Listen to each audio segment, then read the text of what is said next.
नमस्ते मित्रांनो, आपण मलवडीच्या मल्हारी माळसाकांत देवस्थानचा हळदी सोहळा तर पाहिलाच. त्याचप्रमाणे आज विवाह सोहळा संपन्न होणार आहे. चला मग आपण पाहू विवाह सोहळ्याचं नियोजन कसं काय. यात्रा जवळ आल्यामुळे यात्रा कमिटीने लाईटी बिटिंगचं जोरात नियोजन केलं. हे बघा, भक्त निवास मंदिराचा परिसर कसा लाईटीनं चकाकतोय. एवढं बघून चला आपण दर्शन करून घेऊ. नेहमीप्रमाणे जे मल्हार बँड टाकेवाडीचे कलाकार इथं वाजवत होते. आपण विवाह सोहळ्याच्या अगोदर दर्शन करू.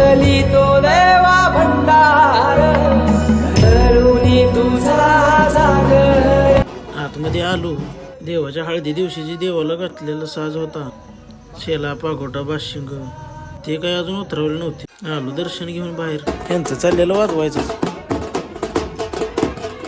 या वर्षीची देवाय सगळे सालकरी मानकरी यात्रा कमिटी निघाली वाजत गाजत देवाचा बस्ता आणायला. मलवडीच्या बाजारपेठेत तुकाराम चौकात मग वैभव ड्रेसेस म्हणून कपड्याचं दुकान आहे. तिथे देवाचा बस्ताही बांधून झाला. दुकानदारानं सगळ्या बस्त्याला आलेल्या मंडळीनं मानपानानं टोपी टावेल दिला. तिथनं बस्ता वाजत गाजत निघाला मंदिराकडे. बस्ता आणाय गेलेल्या मंडळींनी मंदिराला बस्ता घेऊन प्रदक्षिणा घातली आणि वाजत गाजत आली मंदिरात. लग्नाचा झाला विधी चालू. तेवढ्यात म्हणलं बुरजावून कसं दिसतंय मंदिराचा व्ह्यू बघू आणून तुम्हाला दाखवून. कसं चकाकतंय बघा. खाली आल्यावर इथं भक्तांची गर्दी बघा. बैठक व्यवस्था जिथली तिथे केलती. अशा रीतीनं फटाक्याच्या आतिषबाजीत देवाचा शाही विवाह सोहळा संपन्न झाला. सोहळा संपल्यावर जी मानकरी आहे ती त्यांना असं पंच कमिटी 1-1 रुपया देऊन मानपान करते. ती तुम्हाला कसं वाटलं मलवडीच्या मल्हारी माळसाकांत देवस्थानचं शाही विवाह सोहळ्याचं नियोजन कमेंट करून नक्की सांगा. धन्यवाद. भेटूया पुढच्या व्हिडिओमध्ये.